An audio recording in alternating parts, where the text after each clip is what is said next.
caixa de papelão estava jogada no fundo do meu armário, esquecida há anos.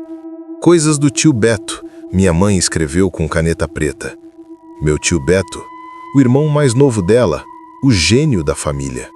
Ele era programador de jogos nos anos 90, uma época em que isso soava como ficção científica.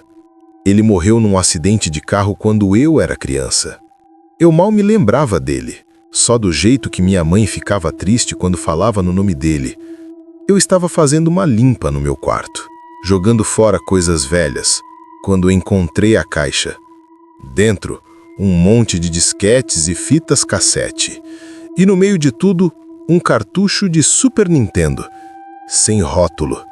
Apenas um pedaço de fita crepe com uma palavra escrita: saudade. Fiquei curioso. Eu ainda tinha meu Super Nintendo antigo, guardado como uma relíquia.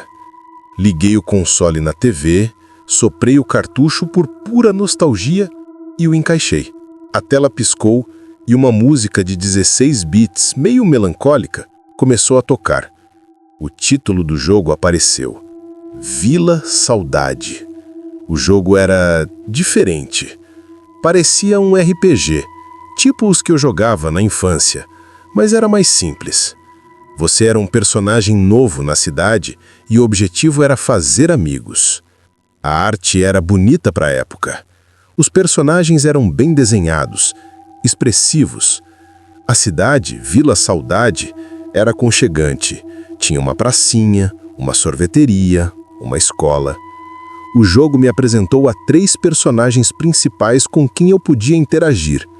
O Léo, um garoto engraçado que vivia fazendo piada. A Bia, uma garota tímida que adorava desenhar. E o Rafa, o líder do grupo, sempre tentando organizar alguma aventura. Comecei a jogar e, admito, fiquei viciado. A história era simples, mas cativante. Eu tinha que ajudar os personagens com pequenas tarefas, conversar, dar presentes. Quanto mais eu interagia, mais a barrinha de amizade deles subia. Eu me apeguei àqueles bonequinhos de pixel, especialmente ao Léo. Ele me lembrava um pouco de mim. Depois de umas 2 noites jogando sem parar, eu já tinha a amizade de todos no máximo. Eu esperava algum final, alguma tela de parabéns, mas nada aconteceu. O jogo continuou. Os personagens repetiam as mesmas falas. O dia na Vila Saudade recomeçava de novo e de novo. Achei que era um bug. Era um jogo inacabado, afinal. Desliguei o console um pouco frustrado. Foi quando eu vi a fita cassete no fundo da caixa. Também estava escrito saudade nela. Peguei um Walkman velho e coloquei a fita.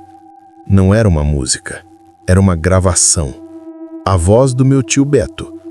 Ok, teste de áudio. Diário de desenvolvimento. 15 de março de 1996. A voz dele soou jovem e animada. Hoje consegui implementar a rotina de diálogo baseada em afeto. Os personagens agora respondem de forma diferente dependendo do nível de amizade. O Léo está hilariando. A Bia está adorável. E o Rafa, bem, o Rafa está sendo o Rafa. Eu sorri. Era como ouvir um fantasma. Continuei ouvindo. Ele falava sobre programação, sobre os desafios de criar um jogo sozinho. Mas então, o tom das gravações começou a mudar. 12 de abril de 1996. Algo estranho aconteceu hoje, disse a voz dele mais séria. Eu estava testando o código da Bia. Ela disse algo que eu não programei. Ela me perguntou se eu estava triste. Eu ri, mas é estranho. Parece que eles estão aprendendo? A fita continuou. Meu tio parecia cada vez mais cansado, mais paranoico. 3 de maio de 1996. O Léo, ele falou comigo hoje, não com o personagem do jogo, comigo. Ele apareceu na tela e a caixa de diálogo disse: Beto, por que você nos deixou presos aqui? Eu reiniciei o console, o diálogo voltou ao normal. Eu não estou dormindo direito. Eles estão nos meus sonhos. Um arrepio percorreu meu corpo. Eu olhei para a TV desligada, onde o jogo tinha estado. Aquilo era loucura. Era só um jogo. 1º de junho de 1996. O Rafa. Ele está diferente. Os outros têm medo dele. Ele não segue mais os scripts. Ele anda pela vila, para na frente das casas e apenas observa. Hoje a caixa de diálogo dele apareceu. Não tinha texto, só uma imagem, um borrão vermelho. Eu acho que eu sei o que ele quer. Ele quer sair. Eu parei a fita. Meu coração estava acelerado. Eu não queria ouvir mais, mas eu precisava. A última gravação estava com a data do dia antes do acidente dele. A voz do meu tio estava fraca, um sussurro apavorado. Eles são reais. Eu não sei como, mas eles são. Eu peguei as memórias dos meus amigos de infância para criar os personagens. Léo, Bia, Rafa, eles morreram. Todos eles. Num incêndio na antiga escola anos atrás. Eu era para estar com eles naquele dia, mas eu fiquei doente e não fui. Eu fiz o jogo para mantê-los vivos, mas eu fiz algo errado. Eu prendi eles, as almas deles. E agora, o Rafa, ele se lembra do fogo. Ele tem raiva. Ele quer sair daqui. E eu acho que ele vai usar a mim para isso. Eu vou apagar o jogo. Eu tenho que apagar. Amanhã. É a única forma.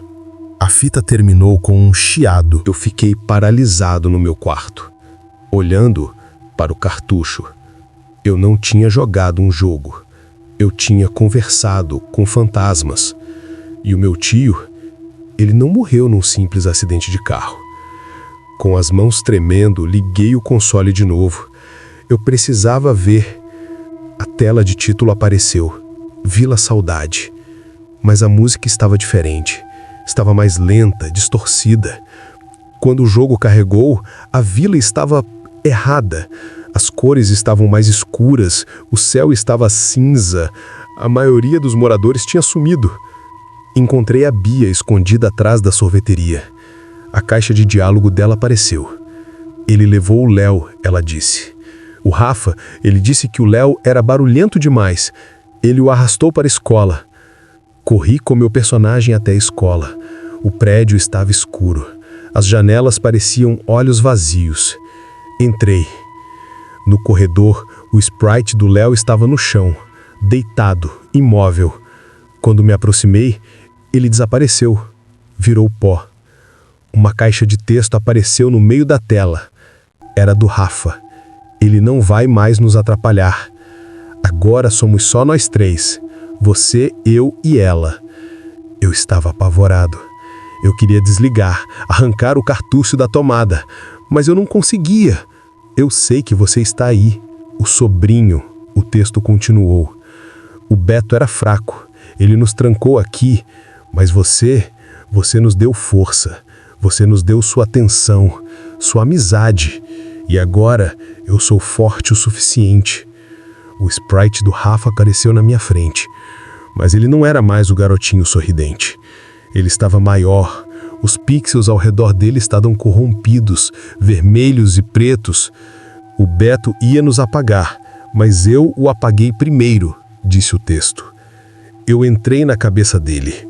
Eu mostrei a ele o fogo de novo e de novo. Ele estava dirigindo. Ele ficou tão assustado que jogou o carro contra uma árvore. Eu senti o ar faltar nos meus pulmões. Meu tio, ele não teve um acidente. Ele foi assassinado por um personagem de videogame. Eu quero sair deste lugar e você vai ser minha porta, disse o Rafa. Beto criou a porta quando me criou, uma conexão. Mas ele era o programador, ele sabia se defender. Você é só um jogador. A tela da TV começou a piscar. A música ficou mais alta, um barulho horrível de estática e gritos. O sprite do Rafa cresceu, tomando a tela inteira. O rosto de pixel dele se contorceu num sorriso. Vou te ver do outro lado, o texto piscou. E então, a luz da sala piscou. O Super Nintendo fez um barulho alto, como um estouro, e fumaça começou a sair dele. A TV apagou. Eu fui jogado para trás, não por uma força física, mas pelo choque. Senti um frio entrar em mim, um frio que não era do quarto. Eu olhei para as minhas mãos. Por um segundo, elas pareceram pixeladas. Eu me levantei cambaleando. Fui até o espelho do meu quarto.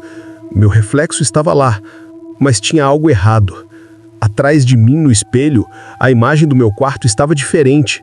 Estava mais simples, com menos detalhes, as cores mais vibrantes, como um jogo antigo. E então meu reflexo sorriu. Mas não foi o meu sorriso. Foi o sorriso do Rafa. Largo, confiante e cruel. Uma caixa de texto apareceu na minha frente, flutuando no ar do meu quarto. Só eu podia ver. Finalmente, um novo jogo. Eu não sei o que aconteceu comigo. Eu não sei se eu ainda sou eu. Às vezes eu perco tempo. Faço coisas que não me lembro. Ontem, me peguei desenhando um mapa da minha cidade, com pontos de interesse, como um jogo. Eu estou com medo. Medo de olhar no espelho, medo do que eu posso me tornar, medo de que, quando eu fecho os olhos, não sou eu quem está no controle. Eu acho que o Rafa conseguiu o que queria. Ele saiu do cartucho. E agora, ele está jogando um novo jogo, com a minha vida.